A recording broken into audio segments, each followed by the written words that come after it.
નમસ્કાર, આપ જોઈ રહ્યા છો સ્પાર્ક ટુડે ન્યૂઝ। ભાવનગર શહેરના રૂવાખાર વિસ્તારમાં આવેલ દરિયાઈ બીચ ખાતે પ્લાસ્ટિક મુક્ત દરિયાઈ બીચ અભિયાન અંતર્ગત વિશાળ પાયે સફાઈ અભિયાન કરવામાં આવ્યું। કેન્દ્રીય રાજ્યમંત્રી તેમજ ભાવનગરના સાંસદ નીમુબેન બાંભણિયાની પ્રેરણાથી યોજાયેલ આ અભિયાનમાં રૂવા ગામના દરિયાઈ બીચ પર એકત્રિત થયેલ પ્લાસ્ટિક કચરાને દૂર કરવામાં આવ્યો। આ સફાઈ અભિયાનમાં રાજકીય તેમજ સામાજિક આગેવાનો, સ્વયંસેવકો, સ્થાનિક ગ્રામજનો અને યુવાનો મોટી સંખ્યામાં જોડાયા હતા। સૌએ હાથમાં થેલી લઈને દરિયાકાંઠે ફેલાયેલ પ્લાસ્ટિક, પોલિથીન અને અન્ય કચરો એકત્રિત કર્યો, પર્યાવરણ સ્વચ્છ રાખવાનો સંકલ્પ લીધો।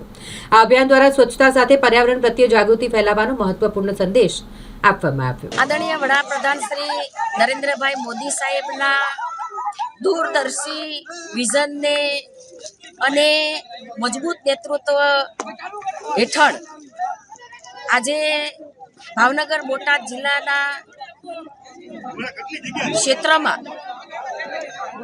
દરિયાઈ બીચ પ્લાસ્ટિક મુક્ત બને એના માટે એક અભિયાન ચલાવ્યું છે। જે અભિયાન લગભગ આ 7 મહિનાથી દર મહિનાના છેલ્લા રવિવારે એ સંપૂર્ણ કર્યું છે।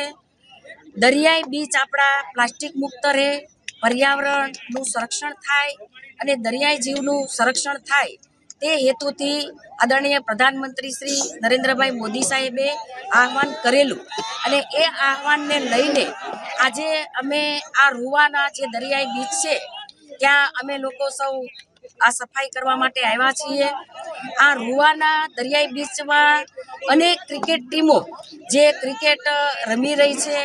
આ ક્રિકેટ ટીમના લીડર અને તેમની ટીમ પણ આજે દરિયાઈ બીચ પ્લાસ્ટિક મુક્ત બને એના માટે પ્રતિજ્ઞા લીધી છે। અમારી સાથે ભારતીય જનતા પાર્ટીના પદાધિકારી અને અમારા ભાવનગરના મેયર શ્રી ભરતભાઈ બારડ અને સમગ્ર ટીમ આજે આ રૂવા દરિયાઈ બીચ પ્લાસ્ટિક મુક્ત બને એ હેતુથી આજે અમે સફાઈ કરવા આવ્યા છીએ। લોકોમાં એક આ જન આંદોલન બને અને એના માટે સૌ અહીંયા ક્રિકેટની ટીમો પણ અમને સહકાર આપી રહી છે અને ક્રિકેટની ટીમના લોકો પણ, ખેલાડીઓ પણ આજે આ પ્રતિજ્ઞા લઈ રહ્યા છે અને સફાઈ અભિયાનમાં જોડાઈ રહ્યા છે।